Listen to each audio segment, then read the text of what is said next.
علی بھی اگلا سوال ہے، جامع ترمذی کی حدیث نمبر 2154 میں 6 طرح کے لوگوں پر لعنت کی گئی ہے، پلیز اس حدیث کی شرح اپنے الفاظ میں فرما دیں، کیونکہ علماء حضرات اس طرح کی باتوں پر کاؤنٹر کویسچن کرنے کی وجہ سے فوراً آگ بگولا ہو جاتے ہیں اور فوراً گستاخ بول دیتے ہیں۔ ہاں تو سب سے پہلے تو پھر علماء سے اعلان برات کریں نا، صحیح، اور ایک بار جھوم کے کہیں نا کہ نہ میں وہابی نہ میں بابی، میں ہوں مسلم علمی کتاب۔ یہ بائی چانس میرے پاس مشکات کی پہلی جلد پڑی ہوئی ہے، جی، اس میں بھی یہ حدیث موجود ہے۔ یہ میں نے کافی دفعہ بیان کی ہے، لیکن کبھی میں نے اس کو اس طرح ڈیٹیل سے نہیں بیان کیا۔ یہ چونکہ اب سوال آ گیا ہے تو میں یہ جناب تقدیر والے چیپٹر میں نا مشکات میں 109 ہے یہ حدیث جو ہے جی وہ ترمذی میں 2154 ہے، صحیح ابن حبان میں بھی موجود ہے، اور امام حاکم بھی لے کے آئے ہیں، اور امام ذہبی نے بھی موافقت کی ہے، شیخ زبیر علی زئی صاحب نے بھی اس حدیث کو صحیح کہا ہے۔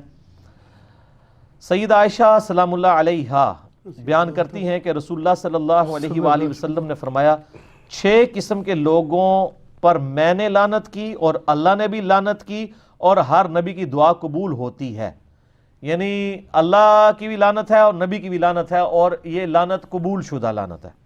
استغفر اللہ۔ پہلا وہ شخص جو اللہ کی کتاب میں اضافہ کر دیتا ہے۔ صحیح، اللہ کی کتاب میں اضافہ کیا ہے؟ اگر کوئی اضافے سے مراد لے کے جیسے جھوٹی حدیثیں گڑی گئی ہیں تو کوئی آیت گڑے گا؟ نہیں، وہ تو قرآن پاک میں واضح ہے، انا نحن نزلنا الذکر وانا لہ لحافظون، اس الذکر یاد دہانی کو ہم نے نازل کیا، ہم اس کی حفاظت کرنے والے ہیں۔ وہ تو قرآن خود کہہ رہا ہے۔ کتاب اللہ میں اضافہ کرنے والا وہی ہے جو سورۃ الحجرات کے اندر آیا ہے۔ وہ اضافہ کیا ہے؟ سورۃ الحجرات کی جو شروع کی آیات ہے نا جی، اعوذ باللہ من الشیطان الرجیم بسم اللہ الرحمن الرحیم، پارہ نمبر 26 کے اندر،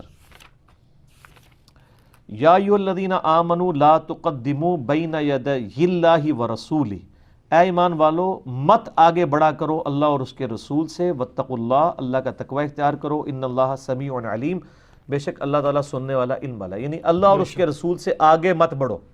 کیا مطلب؟ کہ جتنا اللہ اور رسول نے بتایا ہے اسی کو دین مانو، اس میں خود سے ایڈیشن نہ کرو، بدعت جاری نہ کرو۔ کتاب اللہ میں بھی اضافہ یہ ہے کہ کتاب اللہ میں ایاک نعبد و ایاک نستعین آیا ہے، اے اللہ تیری عبادت کرتے ہیں، تجھی سے مدد مانگتے ہیں، اور ظاہر ہے کہ ظاہری اسباب کا ذکر نہیں ہے اس میں، وہ تو جائز ہیں، وتعاونوا علی البر والتقوی ولا تعاونوا علی الاثم والعدوان، یہ دعا والا معاملہ ہے۔ لیکن کیا کرتے ہیں یہ ادھر تو لکھ دیتے ہیں، نیچے ساتھ پھر لکھتے ہیں شرع، جس کو میں کہتا ہوں شرع، شر پھیلا رہے ہوتے ہیں، اور وہ کہتے ہیں یہ جو ہے نا، اس سے جو ہم بزرگوں سے بھی مانگتے ہیں وہ پیچھے تو اللہ ہی ہوتا ہے جی۔ اچھا جب ہم کہتے ہیں آپ کے بزرگوں نے یہ تعلیمات دی ہیں حدیث میں، تو یہی وہ کہتے ہیں پیچھے تو نبی علیہ السلام ہی ہے، اللہ بھی پیچھے، نبی بھی پیچھے، اگے تسی بابے، ان کو بیک فٹ پہ کر دیا، پیچھے اللہ رسول کوئی نہیں ہے، ان کے پیچھے شیاطین ہے۔ تو یہ جب قرآن کی آیت کی تفسیر کو کاؤنٹر کرتے ہیں تو وہ کتاب اللہ میں اضافہ کرتے ہیں۔ اور بخاری مسلم میں حدیث ہے، میری امت میں وہی خرابیاں پیدا ہوں گی جو یہود و نصارہ میں ہوئی تھیں اگلے لوگوں میں، قدم با قدم بالشت بر بالشت، حتیٰ کہ اگلے لوگوں میں سے کوئی گوہ کے سوراخ میں داخل ہوا، میری امت بھی وہی کام کرے گی۔ صحابہ نے پوچھا یہ اگلے لوگوں سے مراد یہود و نصارہ؟ آپ نے فرمایا وہ نہیں تو اور کون ہے؟ یہود و نصارہ کی جتنی خرابیاں قرآن اور سنت میں آئی ہیں وہ سب کی سب اس امت میں منوان پوری ہوں گی اجتماعی طور پہ۔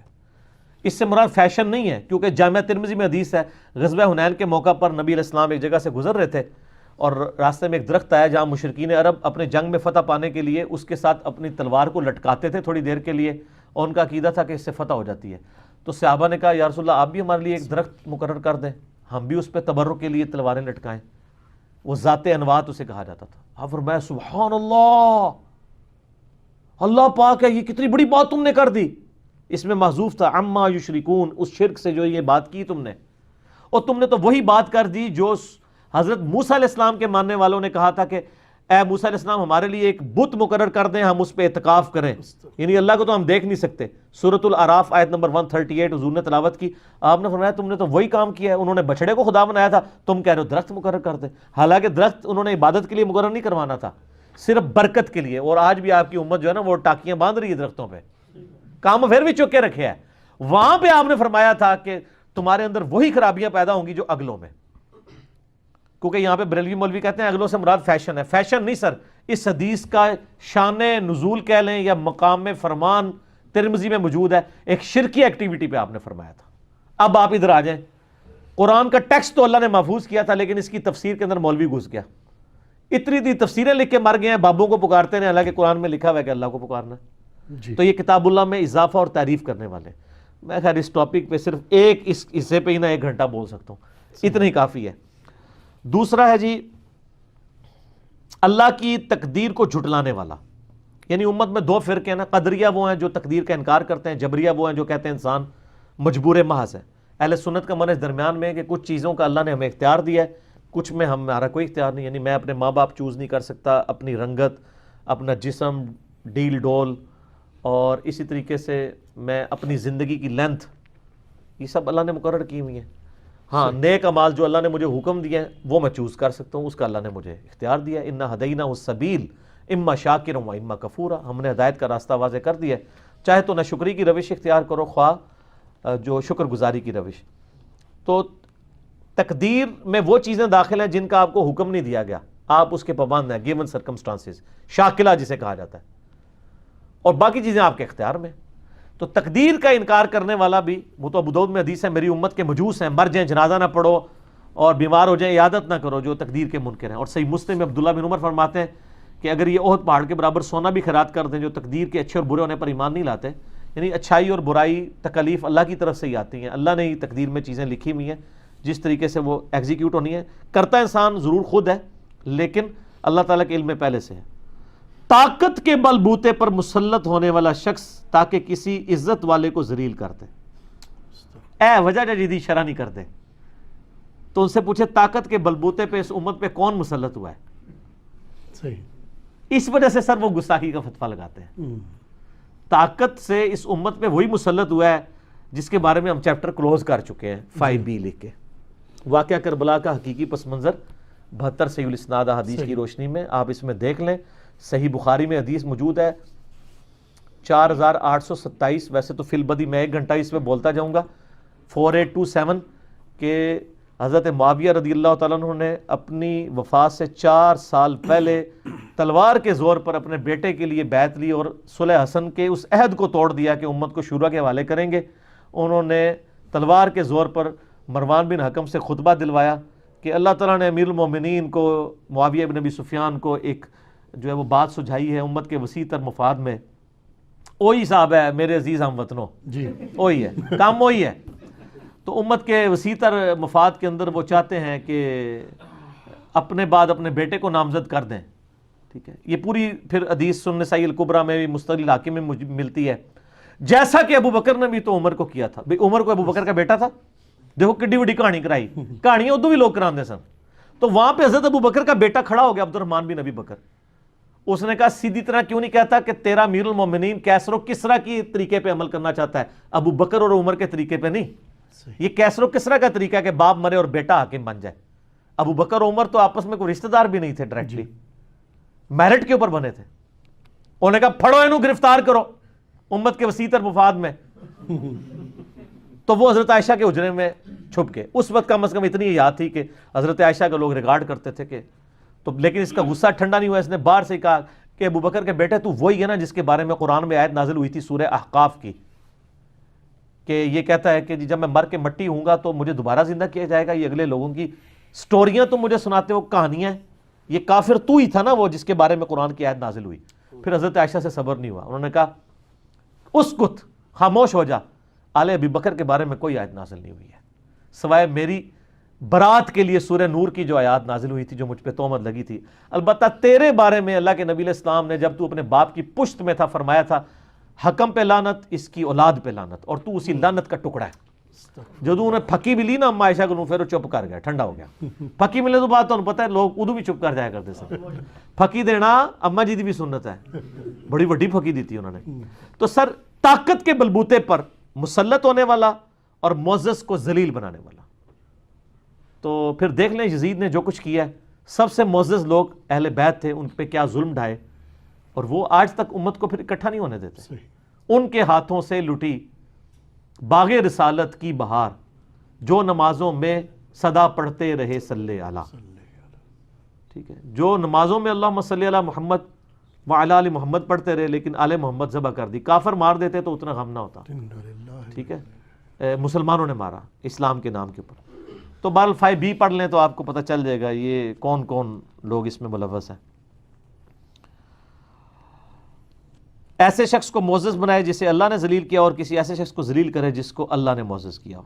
تو اس کی آپ کو آل امیہ اور آل عباس دونوں اس کی پریکٹیکل مثال ہیں. اس کے بعد ہے اللہ کے حرم کی بے حرمتی کرنے والا. سر یہ بھی 5B میں لکھا ہے. اللہ کے حرم کی بے حرمتی ہم نے تو اپنی زندگی میں ہوتے کوئی نہیں دیکھی ہے, سوائے ایک وہ سعودیہ میں جو واقعہ ہوا تھا تو جو پاکستانی فوج گئی تھی اور وہ قبضہ انہوں نے کر لیا تھا.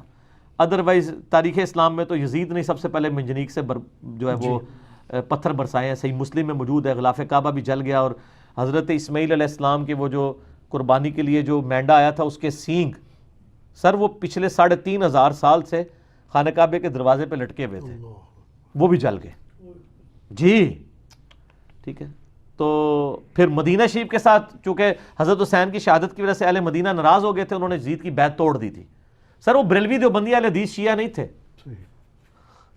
وہ یا صحابہ تھے یا تابعین تھے.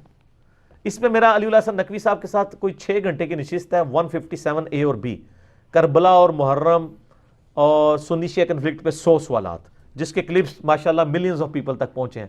بلکہ وہ تو فیض جاری ہے, ہر آئے دن وہ تازہ ہو جاتا ہے, کبھی کوئی اس کا کوئی کلپ کاٹ کے چڑھا دیتا ہے, کبھی کوئی چڑھا دیتا ہے. تو ان لوگوں نے مکے کی حرمت کو پامال کیا. اس کے بعد جب اہل مدینہ نے بیعت توڑی تو مدینے کے اوپر چڑھائی کی, واقعہ حرہ کہتے ہیں, جس کے اندر جو ظلم ہوا یعنی وہ بیان کرنے سے زبان کانپتی ہے. تو یہ اللہ کے حرم کی بے حرمتی ان لوگوں نے بھی کی. اس کے بعد آخری چیز تو آپ دیکھ لیں, پھر اس کی تو آپ نے خود ہی اب تفسیر کرنی ہے, میری اولاد کی بے حرمتی کرنے والا. یہ 5ویں چیز ہے. اولاد کی بے حرمتی کس نے کی ہے؟ آل امیہ نے. وہ 5B ریسرچ پیپر پڑھ لیں, مجھے زیادہ بولنے کی ضرورت نہیں, میں اتنا کچھ بول چکا ہوں کہ بار بار بولنے کی ضرورت نہیں ہے. اور پتہ لگ گیا کہ لوگ کیوں کو تیار پہنتے ہیں اگوں اشارہ کرنے واسطے, کیونکہ ادھی حدیث ہی انہوں نے گاٹے فٹ ہو رہی ہے. ٹھیک ہے جی. معزز کو ذلیل اور ذلیل کو معزز کرنے والا, اللہ کے حرم کی بے حرمتی کرنے والا, میری اولاد کی بے حرمتی کرنے والا, اور آخر ہے میری سنت کو ترک کرنے والا. سنت کو ترک کرنا حقیر سمجھ کے, یہ بڑا جرم ہے. یہ سنت کو بدل کے بدعت جاری کرنا وہ بڑا جرم ہے. تو وہ بھی آل امیہ نے کیا, ممبروں پہ سب و شتم کرایا سیدنا علی کے اوپر, اور کئی سنتیں بدل دی. تو یہ تو اجماع امت نے جناب حفاظت کی ہے اس دین کی, ادروائز ان لوگوں نے تو بیڑا غرق کر دیا تھا. یا سیدنا علی کے دور کے اندر کچھ ریفارمز ہوئیں جس کی وجہ سے کچھ سٹیبل ہوا یہ معاملہ. تو سر یہ وجہ تھی اس کی. اس ایک حدیث کی تفسیر پہ نا سر پوری ایک تحقیقی مجلس ہو سکتی ہے 2 گھنٹے کی, لیکن میں نے موٹا موٹا آپ کو حدیث پڑھ کے بتا دی, اور اس کے بعد آپ خود فیصلہ کر لیں. سنت کے معاملے میں تھوڑا سا بتا دوں, ان سنتوں سے مراد وہ سنتیں نہیں ہیں جو نفلی باتیں ہیں. یعنی اب یہ جو 12 سنتیں موقع چھوڑنے والا کوئی اس میں لانتی نہیں ہوگا, وہ تو اللہ کے نبی نے خود مشروع نہیں کیا ہے. سنت کو حقیر سمجھنا اور ایسی مشروع سنت کا مذاق اڑانا, یعنی محدثین نے اس کی شرح کی ہے. جب نبی علیہ السلام خود چھوڑ دیتے تھے ایک چیز, تو ظاہر ہے کہ وہ پھر امت کو انہوں نے بتا دیا نا کون سی چیزیں مشروع ہیں, کون سی چیزیں جو ہے نبی علیہ السلام کی مبارک عادت کے طور پہ بھی کچھ تھی. مثلا تہمد پہننا, ایک بندہ تہمد نہیں پہنتا تو اب اس کو لانتی تو نہیں ہم کہیں گے. کچھ آپ کی مبارک عادتیں تھیں, کچھ آپ علیہ السلام نے اس کو دین کے طور پہ تعلیم کیا لیکن کمپلسری نہیں کیا, کچھ چیزوں کو کمپلسری کر دیا. جیسے میں آپ کو بتاتا ہوں, بخاری مسلم میں حدیث ہے کہ یہود و نصارہ کی مخالفت کرو, وہ داڑیاں رنگتے نہیں, تم داڑیاں رنگو. ٹھیک ہے. اس حدیث کے ظاہری الفاظ سے تو لگتا ہے جو سفید داڑھی کو رنگ نہ کرے سرخ مہندی وغیرہ لگا کے, تو وہ تو یہود و نصارہ کی پیروی کر رہا ہے. لیکن اسی حدیث کے راوی حضرت جابر بن عبداللہ بھی ہیں اور سیدنا علی بھی ہیں, اور ان دونوں کی اپنی سفید داڑیاں تھیں. تو اس سے پھر محدثین نے کہا کہ اگر صحابی خود عمل نہیں کر رہا, مراد یہ ہے کہ یہ سرخ داڑھی کی صرف ترغیب ہے, اگر کوئی سفید بھی رکھنا چاہے تو رکھ سکتا ہے. یہ جو ترغیب ہے یہ ایک افضلیت کے طور پہ ہے, کمپلشن کے طور پہ نہیں ہے. ٹھیک ہو گیا.